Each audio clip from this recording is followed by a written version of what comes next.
Okay, so this is the first day of our trip. ওদিকে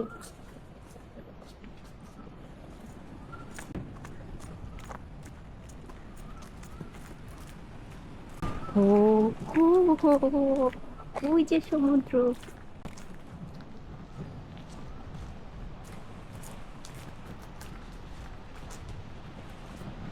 আর এটা হচ্ছে আমাদের রিসর্ট। আর ওই যে আঙ্কেল কোথায় যাচ্ছে, যাই হোক আমি যাই। ও মাই গড, পুরা ফাঁকা একটা বিচ, কি সুন্দর।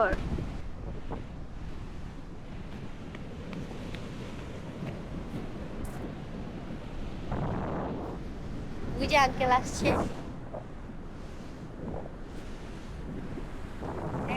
পরিষ্কার জল, মানে সাদা জল যাকে বলে আর কি, পুরা বালি,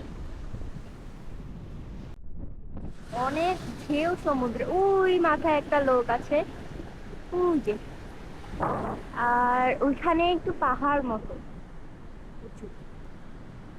আর এগুলো সব নারকেল গাছ, নারকেল গাছ না এগুলা, ওইগুলা নারকেল, প্রত্যেকটা গাছে এত এত নারকেল। তো আঙ্কেল ওখানে ভিডিও করছে, আমিও ভিডিও করে যাচ্ছি। It's just amazing. তো এই রাস্তাটা দিয়েও আমাদের রিসর্টে যাওয়া যায়, ওইটা। তাহলে যাওয়া যাক, আমার পা বালি বালি হয়ে গিয়েছে।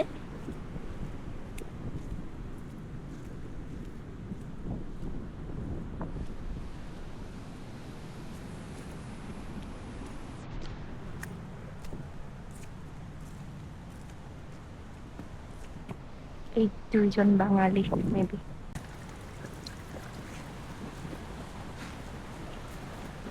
তো আমার বাড়ি এইমাত্র ঘুম থেকে উঠলো, এখন আগে বাড়িকে খাওয়াবো, মানে আমরা সবাই ব্রেকফাস্ট করব, তারপর আমরা একসাথে সি বিচ আবার দেখতে যাব।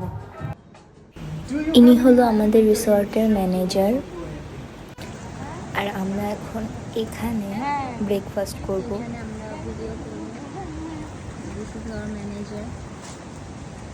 এই জায়গাটা অনেক সুন্দর, ওই পাশে সমুদ্র, আর এখানে আমরা ব্রেকফাস্ট করব।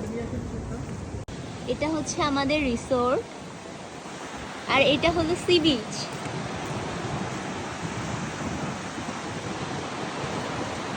আর আমরা এখন এখানে ব্রেকফাস্ট করব।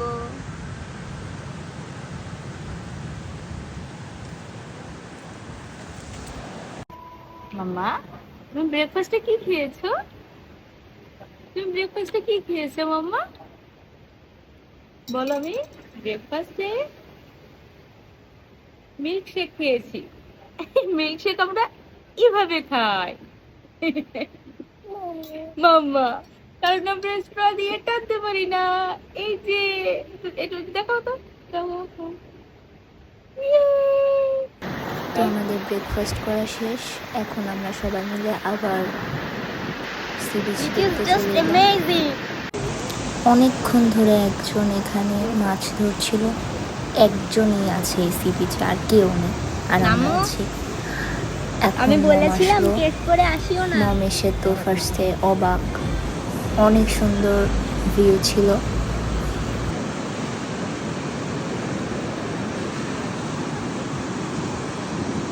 মম সকালে যেহেতু ঘুম ছিল, তো মম ওদিকে বেশি যেও না, পা স্লিপ খাবে। আসতে পারে, ওদিকে যেও খাবে, পা এসেছে না। মম। আর এদিকে আমার বাড়ির তো ফার্স্ট সমুদ্র দেখা, তো সে দেখে অবাক। ও এখানেও টাটা দিচ্ছে।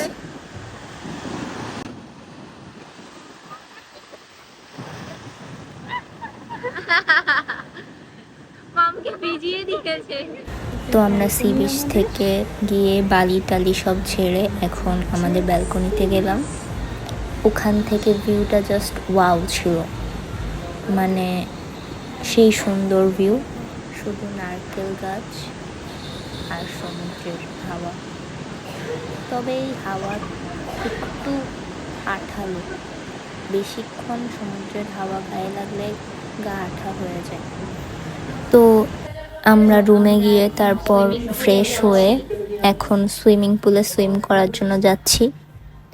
আমরা আমাদের ম্যানেজারকে বলে দিয়েছি যে সুইম করার পরই আমরা লাঞ্চ করব। তো সুইম টাইম।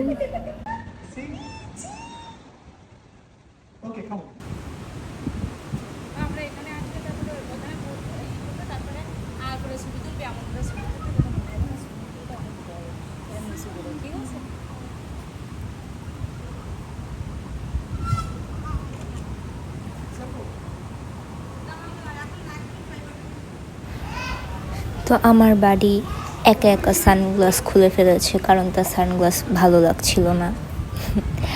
তারপর গিয়ে ও ভয় পাচ্ছিল, ওর পা যখন আরও জলের মধ্যে চলে যাচ্ছিল ও আরও ভয় পাচ্ছিল, কিন্তু সে ওটা প্রকাশ করতে পারছিল না। ও অনেক ফানি না, পরে আবার ও রেগে যাবে। তো এখন এটা হচ্ছে আমাদের দুপুরের মিল। একটা সি ফিশ, পারা ফিশ। তো লাঞ্চ শেষ করার পর আমরা রেস্ট নিলাম, তারপর রেডি হয়ে বিকালে বের হয়ে গেলাম। তো ওখানকার জায়গাটার নাম হচ্ছে কোকোনাট আইল্যান্ড। তো আমরা ওখানে এখন যাচ্ছি। আমাদের রিসোর্টের বাইরে আমরা প্রথম ঘুরতে আসলাম শ্রীলঙ্কায়।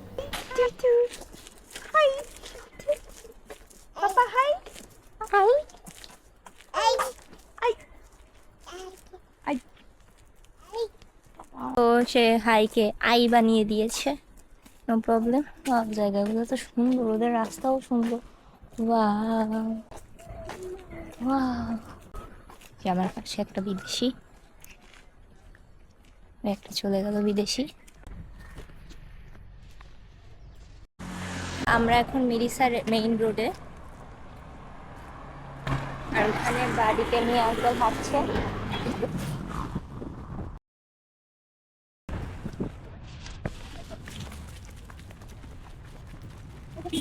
এটা হলো মিরিসার সানসেট বার।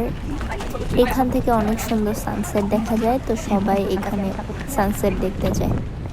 তো আমরা যে রিসর্টে উঠছি ওখান থেকে আমাদের এখানে হেঁটে আসতে বেশি হলে 9 থেকে 10 মিনিট লেগেছে। তার মধ্যে আমরা এখানে পৌঁছে গেছি। এখানে উপরে ওঠার জন্য সিঁড়ি ছিল। সমুদ্রের মাঝে না, এটা সমুদ্রের পাড়ে একটু উঁচু একটা জায়গা, তো সিঁড়ি দিয়ে সেটা উপর পর্যন্ত চলে যায়। তো আমরা ওখানে গিয়েছি, আর মাঝে আরেকটা দ্বীপ মতো আছে, ওইখান থেকে যখন সানসেটটা দেখা হয় সেটা খুবই সুন্দর। তো আমরা উপরে উঠে গেছি। এখানে যে কয়জন ছিল তার ম্যাক্সিমামই ছিল স্প্যানিশ ভাষায় কথা বলছিল তারা। শুধু আমরা 3-4জনই বাঙালি ছিলাম বাড়িকে ধরে। আমরা যখন গেছি তার প্রায় 15 মিনিটের মধ্যে সানসেট হয়ে যাচ্ছিল। তো যাওয়ার প্রথমে ওখানে অনেক বাতাস ছিল, আর সমুদ্রের ঢেউ অনেক সুন্দর ছিল তখন বিকালের টাইমে। সবাই প্রায় ফ্যামিলি নিয়ে এখানে গিয়েছিল। আমরা বাইরে থেকে দেখে যা বুঝলাম, আবার অনেকে একা একা গিয়েছিল, আমাদের ফ্রেন্ডদের সাথে গিয়েছিল। তো উপর থেকে নিচে নামার জন্য এখানে অনেক পাথর ছিল। অনেকে নিচে গিয়ে সমুদ্রে একদম পাশে গিয়ে সানসেট দেখছিল। তো আমারও মনে হলো আমি একটু নিচে গিয়ে যদি সানসেট দেখতে পারতাম। তো আঙ্কেল আমাকে নিয়ে গিয়েছিল, আদিকে নিয়ে সম্ভব না, এই জন্য মম সানভিকাকে রেখেছিল, আর আঙ্কেল আর আমি গিয়ে নিচে কিছু ছবি তুলেছিলাম সমুদ্রের পাশে বসে সানসেট হওয়ার সময়।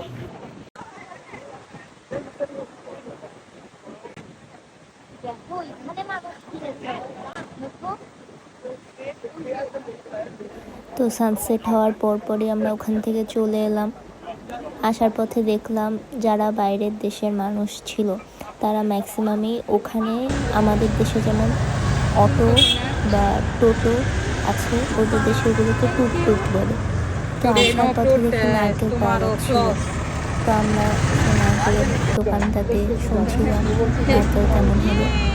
ওইখানে যে আন্টিটা নারকেল বিক্রি করছিল তার একটা মেয়ে ছিল, সে এত কিউট। সে আমরা যাওয়ার সাথে সাথে আমাদেরকে বলেছে come on sit down sit down. Hello. ওর বয়স বেশি হলে হবে 3 বছর বা 3.5 বছর, তার মধ্যে ও এত ভালো, আঙ্কেলের জন্য ও চেয়ার নিয়ে আসলো। ও বলছিল ওর নাম সেতুলি, আর আমার বাড়ি তো ওকে দেখে অনেক খুশি হয়ে গিয়েছিল, আর বাড়ির হাত ধরার জন্য ও নিজের হাত ধুয়ে এসেছিল, ও এত ভালো। তো আমরা 3টা ঠান্ডা নারকেল অর্ডার দিয়েছিলাম। ওরা করে কি, ওদের যে ফ্রিজারের মধ্যে নারকেল রেখে দেয় আর কিছু নারকেল বাইরে রাখে, যারা ঠান্ডা নারকেল পানি খেতে চায় তারা সেই ফ্রিজারের নারকেলগুলো কি কেনে। বলেছে না? এখন আমরা যখন চলে আসবো, আমাদের সান্ডিকাতে দেখে সেতুলির মা, মানে ওই যে আন্টিটা নারকেল বিক্রি করে, সেই আন্টি ওনার নিজের গাছের পাকা পেঁপে বাড়ির জন্য দিয়ে দিয়েছিল, মমকে গিফট করেছিল। তো ওরা খুবই ভালো, অনেক সুন্দর ছিল ওই দিনটা। তারপর ওখান থেকে বের হয়ে আমরা কিছু স্ন্যাক্স কিনে আমাদের রিসর্টে আবার চলে গেলাম। Thanks for watching, good bye.